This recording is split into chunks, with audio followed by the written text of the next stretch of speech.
All right, appreciate you guys watching today. We're gonna jump into a fun one today. It is a cold, nasty, windy day outside here, but we only got a handful of weeks left for Shot 3D kicks off in Louisiana. So we're gonna go ahead and get after it and get some stuff done today. So today, what we are doing is building some arrows for the spring, potentially into the fall for 2026. So Shot 3D TAC coming up in the spring. I think it's a great time to test new arrows. In the past, I've shot these Rip XVs. They are super lightweight, super fast. I really enjoy these arrows. They are a fun arrow to shoot.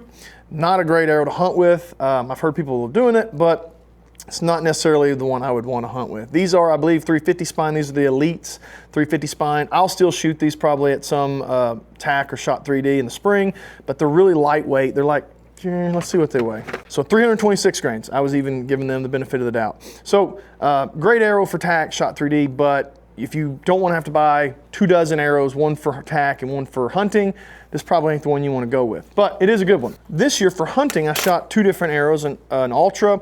This is the 166, this is their micro diameter. I really like this arrow. 100 grains up front, the Podium Archery half out up here.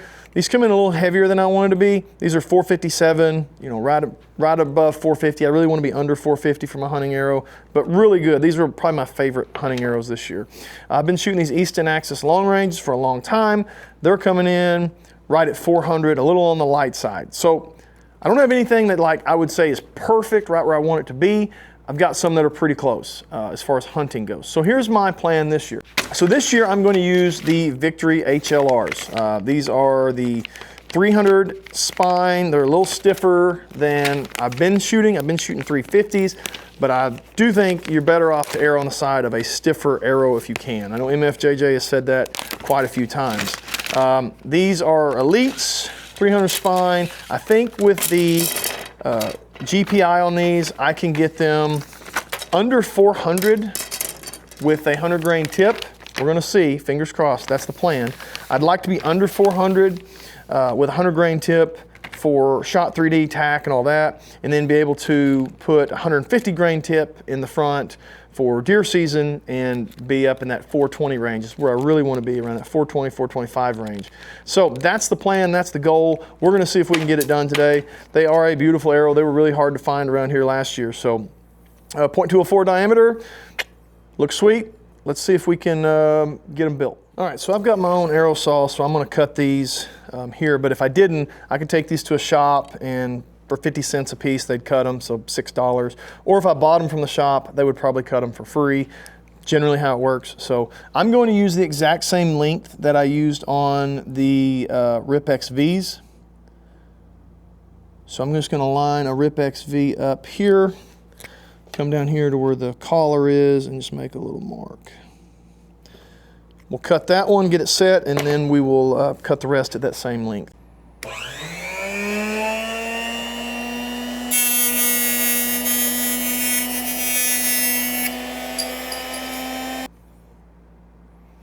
All right, so with the collar, we're coming in just almost the exact same size as the Rip XV. I actually put them in the arrow and drew them, and I was a little longer on the Rip XV than I thought I was, but they're so light, I actually added an inch or two just so I wouldn't be super lightweight with these.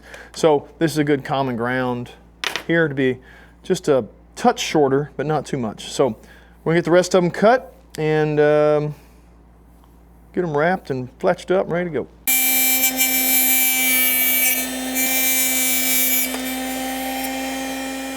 All right, we've got a dozen of them cut, and you can see all the carbon falling out of them.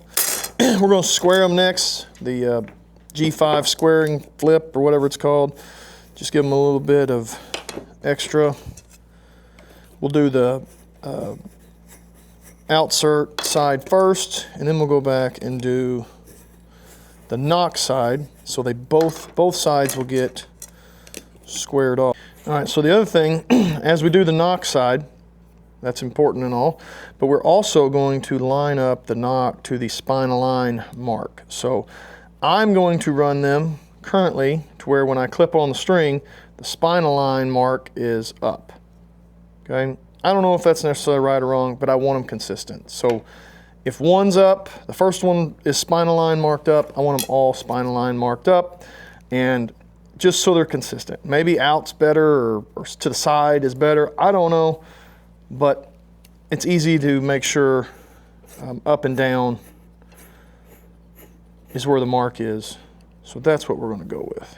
All right, so we've squared all the knock-ins. So we're done with the squaring jig thing. We are going to take some Q-tips and just clean out where the glue will go. A ton of carbon come out. I don't know if you could see it on the camera, but still some on the Q-tip itself. So make sure you clean this side out. In years past, I would use hot melt. I'm a huge fan of hot melt, but for whatever reason, Victory arrows do not like them, at least in my experience. So we will not use hot melt on these Victory arrows. If these are Eastons or Ultras, I would definitely be using hot melt on them. I don't know why that Q-tip won't go in. So we're using the Black Fusion from Victory. I think this is actually what they're supposed to use, what it recommends that you use for Victory arrows. Next up, we are going to put our wraps on and our fletchings on. The last thing I'm going to do is put the tips in because it's going to have to dry a little bit with this, and I want them to not move while we are drying them. Probably a wise thing to do would be clean these the back ends off on these a little bit so that the wraps stick good, because I had carbon all over the table. We don't want that carbon getting on our wraps and not making our wraps stick good either. And then try to keep those clean so before we put the TAC veins on. I'm using the custom wrap pad from One Stringer. These things are awesome. If you've never gone to One Stringer and like designed some wraps and designed some pads and really anything, they can do anything you want to do over there that you can dream up. So it's pretty cool. Just apply a little down pressure.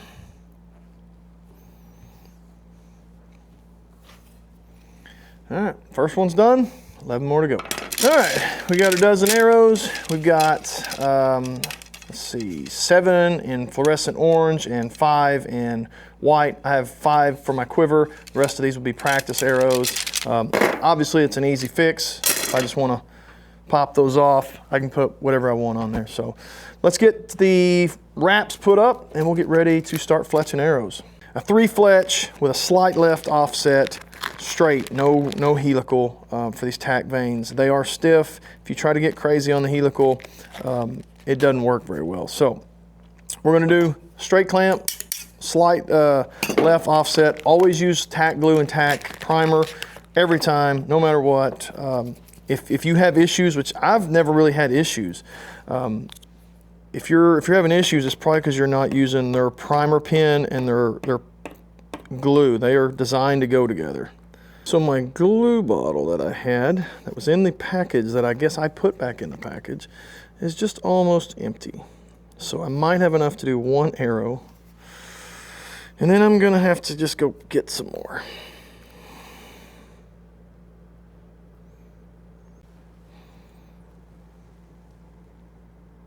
So I've had to order more glue. So I was able to get 1 done, and it's kind of like sticky, tacky glue. It's not great. I'm thinking it'll work, but I don't want to risk any more. So I'm going to order some more glue for my fletchings. I am going to go ahead and get this one that I got done, get this half out installed. That way I can at least get a weight on it. It'll be ready to go. And then as soon as the new ones come in, we'll be ready to start testing these and weighing them. So this is Black Fusion from Victory. It does work really good at keeping the oh, I came the whole way off. Keeping the half outs installed, not coming out, especially when it's cold. I shoot a lot when it's cold. So I don't want my tips and half outs and all that coming out in the target. I guess I'm gonna have to get pliers for this. All right, everything I got is just old and nasty, I guess. Doesn't take a ton of this, but just get that half out wet. And then this will slide down on it. And then you're gonna want a napkin or something because it does run out. It's real wet. Like, I was kind of surprised at how wet this is. And then I'm gonna let it stand like this with that tip down so all that watery glue runs down to the half out. And then we will put a tip on it and weigh it.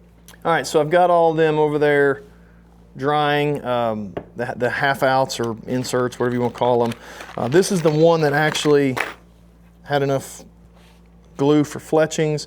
I'm going to put the bullet point tip in there.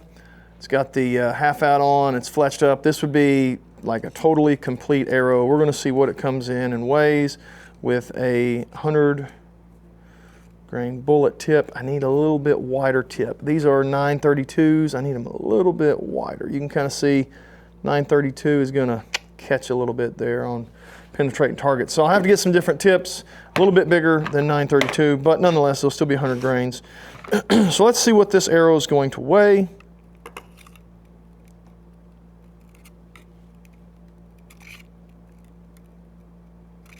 If I get it to stop rolling around. It says it's right at 400 even. Make sure everything's zeroed out. 400.0. I wish it was a little lighter. I wish I could squeeze some off. I know I could have taken the wrap off, but I'm a big fan of wraps. I might could have taken an inch off, which would be about, what, 8 grains. So I don't think I could get this down enough with a 100 grain tip. Maybe I could order some 75 grain tips. And then again, when I hunt with these, I want to run 150, probably a beast up front, 150 grain beast up front. So then I'd be pushing, 450, getting on up there. So again, trying to find that sweet spot. I want to be 375 and then add a, with a 100 grain tip, add a 150 grain tip and bump up to that 425-ish and still get some speed. 450 to me, it's a great arrow. It's just, I want it to be a little bit faster just to get that, I don't know, just something I've been trying to work towards. But anyway, I got to get glue, finish these up, then we're going to go outside and shoot them, see how they shoot, see how they group. Looks like it's gonna be a good arrow. Hold up, I'm just gonna interrupt for a second. If you're thinking about buying an e-bike, or even if you aren't thinking about buying an e-bike, go check out RamboBikes.com, use R Woods. At checkout, it'll save you 20%, helps the channel out a ton. They're our biggest supporter. I appreciate you guys that have already been buying e-bikes on there. If you haven't thought about it, go put one in the cart. I know everybody thinks they're expensive, I can't afford one. Put one in the cart, use that code, and see how much it saves you. I think you'd be a little shocked at how more affordable they are. There are some on sale right now. If they're on sale, on closeout, you may not be able to use the code. But if they aren't on sale, you can definitely use the code. If you have issues, shoot me a message on Instagram. Back to the video, appreciate you guys. So thank God for Amazon Prime. We have white fletchings and a new bottle of glue. We're ready to get these arrows finally with a wrap on them. I did go ahead and put the half out system and glued them in, and they seem to be holding nicely. I also, while on Amazon, went ahead and ordered some new tips on there that are the actual right diameter, 100 grain, 5/16, so those should fit better. Our one that we did with the last little bit of glue seems to be holding up nice. Get these last ones fletched up, and then we can start sighting in. I'm using a bits. You could use any of the jigs that are out now. A bunch of good ones are out now.